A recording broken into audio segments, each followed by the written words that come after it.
Fala galera, tudo bem com vocês?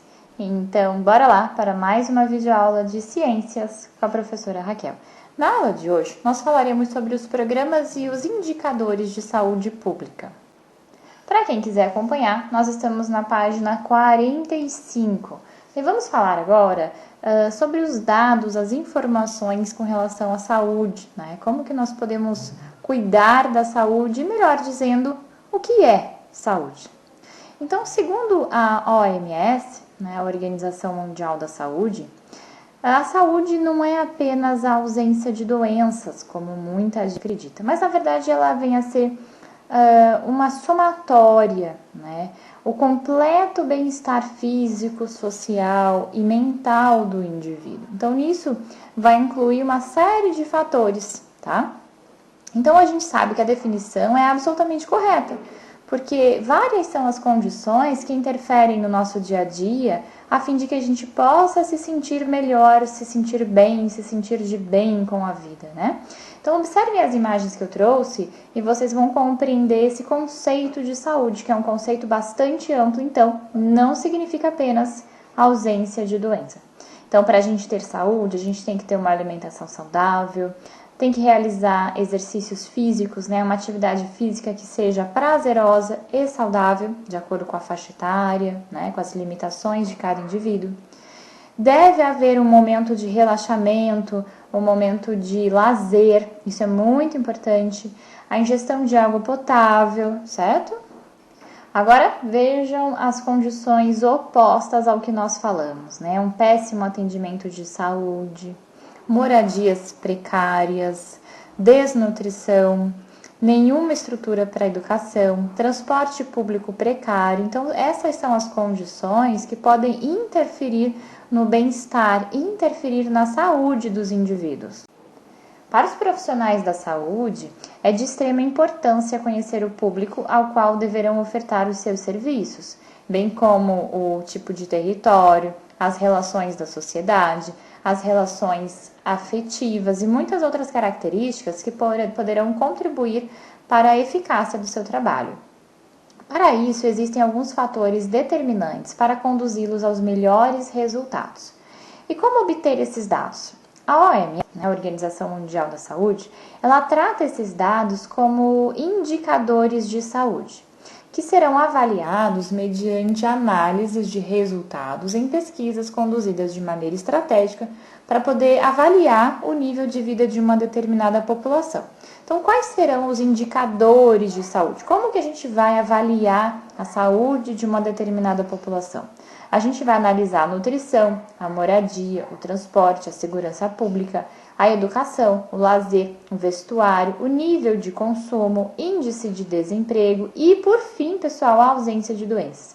Então, todos esses itens serão analisados para a gente poder definir a saúde da população. Então, quando nós falamos em nutrição, será que então os hábitos alimentares das famílias ou de uma determinada região vão interferir na saúde dessas pessoas, dessa população? Com certeza, né, pessoal? A quantidade, principalmente a qualidade dos alimentos, eles podem interferir na saúde da população. Pessoal, eu estou gravando essa aula domingo, 15 para as 8 da noite, e o cachorro não para de latir. Vocês devem estar ouvindo, então eu peço desculpa novamente. Mas retomando então, com certeza a quantidade e principalmente a qualidade dos alimentos, eles podem interferir na saúde de uma família ou de uma população. A carência, né, ou seja, a falta de determinados nutrientes pode ocasionar doenças. Existe um número muito grande de doenças que são relacionadas à falta de nutrientes necessários ao bom funcionamento dos órgãos e dos tecidos, né? A qualidade, então, e a quantidade nutricionais, eles devem ser respeitados, já que a obesidade, por exemplo, é causa de aumento da taxa de mortalidade, porque ela acaba ampliando os riscos de doenças cardiovasculares, de derrame cerebral, diabetes, câncer e doenças respiratórias. Agora, falando ainda sobre esses hábitos alimentares, existem grandes diferenças na alimentação do dia a dia de cada família, não existe? Vocês já devem ter percebido isso quando vai dormir na casa de um amigo, almoçar na casa dele. Então, cada família, cada núcleo familiar tem os seus hábitos. E quais seriam as possíveis razões que podem influenciar ou até mesmo determinar essa alimentação de um indivíduo? Bom, os fatores econômicos, com certeza, influencia, né, na alimentação de cada família. Até fatores religiosos, então determinadas religiões não se alimentam de determinadas comidas, né? Evitam, não comem. Hábitos familiares realmente que são passados aí de gerações a gerações, né? A bisavó comia, passou para a avó, passou para a mãe, então hoje em dia vocês se alimentam disso. Os hábitos regionais, então as características da própria região. Então, uma pessoa que mora aqui em Amparo, no estado de São Paulo, vai comer coisas diferentes de quem mora no Nordeste, por exemplo. Os hábitos alimentares, então, sofrem essa influência da região. E também do clima, né, pessoal? Então, até se a gente for observar épocas, a estação verão e inverno, nós mesmos mudamos a nossa alimentação, né? Então, a quantidade de sopa que a população de Amparo consome no inverno aumenta absurdamente, não é? Vocês devem observar isso nas casas de vocês, do que se a gente comparar no verão. Né? Ninguém vai tomar sopa, vai aumentar aí de repente sorvete, né? E aí chega no inverno, o consumo de sopa aumenta. Então esses são os fatores que influenciam essa diferença na alimentação de cada família, tá? Os fatores econômicos, os religiosos, os hábitos familiares que foram passados aí por gerações, os hábitos regionais e o clima. Bom, nós falamos que a alimentação está relacionada com a existência de doenças, né?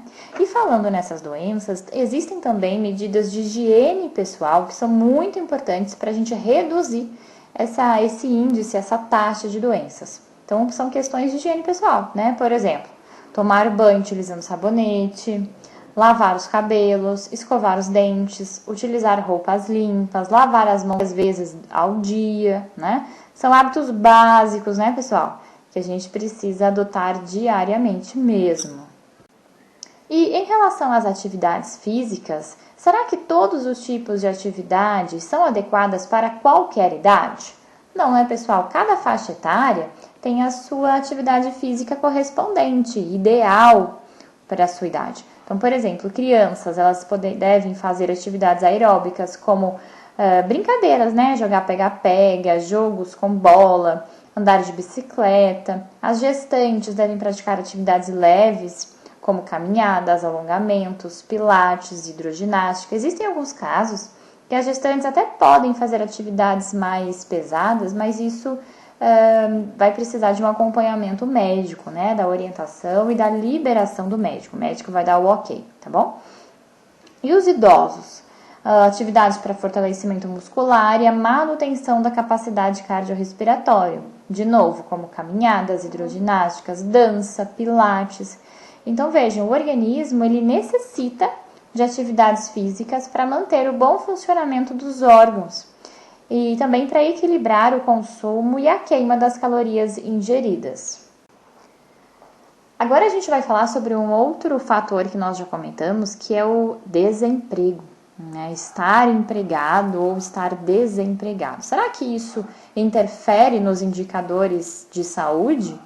Com certeza, pessoal. Lembrando, reforçando que saúde não é apenas a ausência de doenças. Então, tudo isso que nós falamos até agora, falamos de exercício físico, da alimentação, né?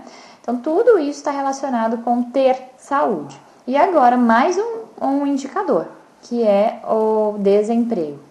Pessoal, com uma pessoa desempregada, ela vai ter uma diminuição na renda e aí ela vai ter uma diminuição dos gastos com lazer, né? Com viagens, com passeios, vai diminuir o consumo de roupas e alimentos, vai aumentar o estresse emocional, vai diminuir a autoestima. Então vejam como o desemprego, às vezes, de um membro da família acaba desestabilizando uma família inteira. Talvez vocês já tenham passado por isso.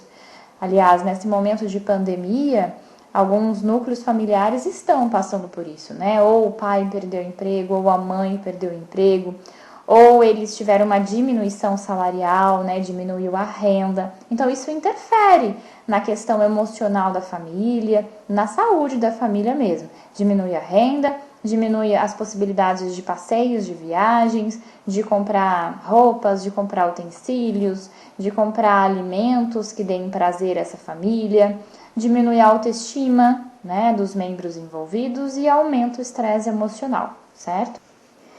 E agora falaremos sobre esse lazer que eu comentei, né? Qual seria a importância do lazer para a melhora desses indicadores de saúde? Às vezes a gente fala, ai, isso é supérfluo. Você está falando em viajar, em passear, ai, nada a ver com a matéria de ciências. O que isso tem a ver? Gente, o lazer ele é importante para o bem-estar, seja praticado individualmente ou em grupo. Não precisa ser viagens enormes e caras, né? Ir para a praia, ficar 15 dias, 20 dias, ir para outro país, não. Às vezes são as pequenas coisas que nos dão muito prazer. É ir pescar com seu pai, é ir no sítio do avô, é ir andar de bicicleta com os amigos, é ir na casa de um amigo almoçar, é fazer uma atividade que lhe dê prazer, tá? Então, ir ao cinema, assistir um teatro e até as viagens mesmo, ir para a cidade vizinha, passear, né? Coisas às vezes, como eu disse, simples, mas que nos vão dar prazer e que nos vão dar essa sensação de bem-estar. Vai acabar auxiliando na diminuição do estresse do dia a dia, né? Proporciona momentos de alegria, de descontração. Muitas vezes se torna uma forma de socialização, né? Quando a gente se relaciona com outras pessoas, a gente brinca, a gente ri, faz parte. E quando esse lazer está associado a uma atividade física, também a gente tem um auxílio na questão da saúde.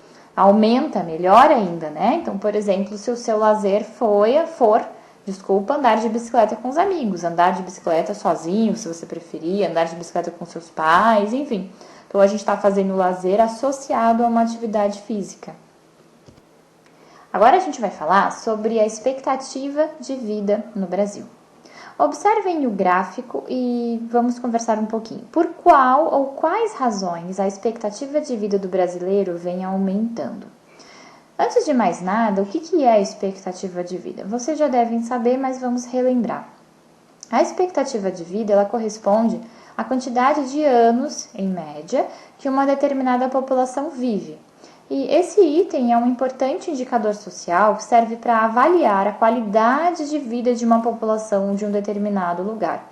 Então, o gráfico nos mostra que de 1940 até o ano de 2017, houve um aumento da expectativa de vida, né, dos brasileiros. Então, ele está ali na faixa dos 79 anos, né? Então, nós tivemos esse aumento na expectativa de vida. E aí, por que será? Bom, o crescimento econômico do país aumentou, né? O crescimento aumentou, óbvio. Desculpa, pessoal. Houve um maior acesso à água tratada e esgoto, bem como o aumento do consumo. Foram alguns dos fatores, então, que elevaram a expectativa de vida no Brasil. A expectativa de vida dos brasileiros aumentou, isso segundo o IBGE, né, que é o Instituto Brasileiro de Geografia e Estatística. Apesar desse aumento, nesses índices, né, o país ainda se encontra abaixo da realidade de muitos países desenvolvidos. Então, o percentual médio do Brasil, no quesito expectativa de vida, não reflete totalmente a realidade. Muitas particularidades regionais são camufladas, porque como é uma taxa, é uma média, né? Então, quando eu digo que muitas particularidades regionais são camufladas, então muitas regiões ficam ali esquecidinhas, abandonadas, é uma média. Então, é claro que ela não demonstra a realidade do país inteiro, tá? Então, nós temos diversos percentuais de vida que oscilam de acordo com cada estado do Brasil, tá bom? Agora a gente vai falar sobre a taxa de mortalidade infantil. Estamos na página 48 para quem quiser acompanhar. A mortalidade infantil, pessoal, corresponde à morte de crianças entre os 0 e os 12 meses de vida, ou seja, de 0 a 1 ano. Ela é um sério problema que o nosso país enfrenta. E apesar dos índices terem diminuído nas últimas décadas, a média nacional continua acima do índice de 10 mortes para cada 1.000 nascimentos, que é um número considerado aceitável pela OMS. Então, a cada 1.000 nascimentos, nós temos 10 crianças indo a óbito, né? Isso é uma média. Entre as principais causas da taxa desse valor alto, né, de mortalidade infantil no Brasil, nós podemos citar a desnutrição, doenças, pobreza extrema, falta de investimentos nos sistemas de saúde pública, falta de saneamento básico, falta de assistência e o acompanhamento das gestantes durante a gravidez e após o parto. Em relação a essa assistência médica, existem países com elevado número de profissionais. Por exemplo, a Noruega possui 51 médicos a cada 100 mil habitantes, enquanto na Somália existe menos de um médico para cada 10 mil habitantes. No Brasil, o número de profissionais da saúde vem até aumentando, e atualmente nós temos em torno de 21 médicos para cada 10 mil habitantes. Então, na Noruega nós tínhamos 51 médicos, no Brasil nós temos 21 médicos para cada os mesmos 10 mil habitantes. É claro que esse aumento no Brasil contribui também para diminuir a mortalidade infantil aqui no nosso país. Apesar desse número ser superior ao indicado pela OMS, que é de 10 médicos para cada 10 mil habitantes, a distribuição desses profissionais é que ainda é muito irregular, sendo que a maioria se concentra nas capitais dos estados e prioritariamente nas regiões Sudeste, Sul e Centro-Oeste. Então, novamente, isso é uma média, né, e não é bem distribuído.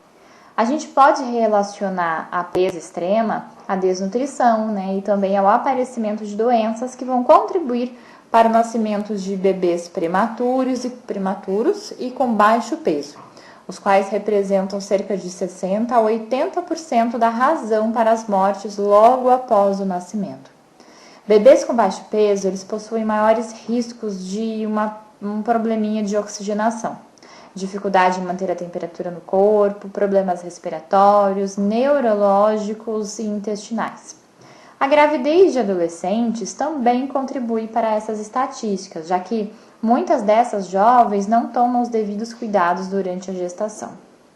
A questão do saneamento básico é essencial para a manutenção da higiene nas residências e em seu entorno e para todo o ambiente.